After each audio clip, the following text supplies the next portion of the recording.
तमाम और खास शैलेंद्र पाराशर हमारे साथ जुड़ चुके हैं, स्टेट हेड है मध्य प्रदेश में। शैलेंद्र जी, ये जो हम बयान देख रहे हैं, हालांकि हम देखते हैं कि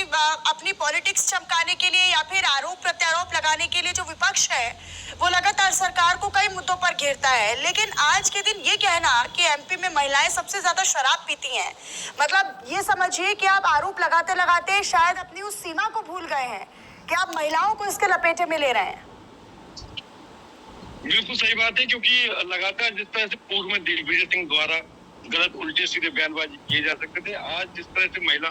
मोर्चा और बीजेपी ने आड़े हाथ लेते हुए विपक्ष को घेरा है, जबकि ये काम विपक्ष को घेरने का काम पक्ष को होता है, बावजूद इसके लगातार महिलाओं के ऊपर टिप्पणी जीतू पटवारी के लिए स्थिति भारी नजर आ रही है। और देखने में यह चारों तरफ से महिलाओं में नाराजगी भी है, क्योंकि एक मर्यादा जिस तरह से महिलाओं को पूछा जाता है, बावजूद उसके महिलाओं के ऊपर सीधा शराब पीने का आरोप लगाना, ये सरासर जनता के लिए देखने में यही आ रहा है कि वो ये गलत मान रहे हैं। और इस तरह की और खुले तौर पर बीजेपी में खास तौर पर महिलाएं जो नेतृत्व करती हैं वो इसका पूरा तरीके से विरोध कर रही हैं। क्या आपको लगता है कि आने वाले समय में कांग्रेस और जीतू पटवारी खुद अपनी पार्टी के लिए मुसीबत बनेंगे अपने इस बयान के बाद? देखिए, अभी ये वर्तमान में मुझे लगता है जल्दबाजी में जीतू पटवारी जिस तरह से आक्रामक अभी लगातार बार पे बार कर रहे हैं, लेकिन यह बात शायद जीतू पटवारी के लिए भारी पड़ सकता है। पहले ही कांग्रेस प्रदेश से समाप्त हो चुकी है, 29 लोकसभा सीट में 29 की 29 सीट हारी, और पूर्व में भी लगातार बीजेपी यहाँ बाजी मारती आ रही है। तो देखने में यही आ रहा है कि जीतू पटवारी के इस बयान पर कहीं ना कहीं बीजेपी द्वारा महिला मोर्चा एक साथ कहीं ना कहीं घेरता नजर भी आ रहा है, और साथ में पूरा महिला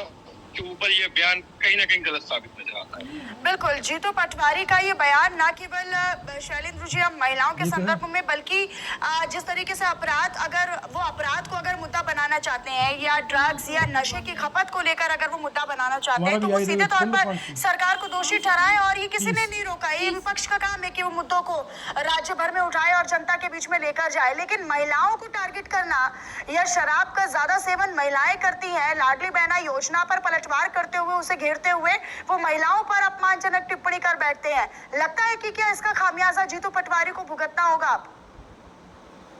बिल्कुल नजरअंदाज इस बात को नहीं किया जा सकता। जीतू पटवारी ने तमाम आंकड़ों के साथ जिस तरह से पेश किया, आंकड़े की बात करने के बाद महिलाओं को शराब की लत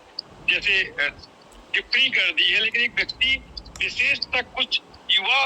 दर्जा तक देखा जा सकता था कि कुछ लोग कर सकते हैं, लेकिन पूरी महिला समाज के लिए यह बयानबाजी जीतू पटवारी के लिए भारी पड़ती नजर आ रही है, तमाम तरीके से घेरते नजर आ रहा है पक्ष उनकी ओर से। ठीक है, अपनी नजर आप शैलेंद्र बनाकर रखिएगा। बहुत शुक्रिया आपका इस तमाम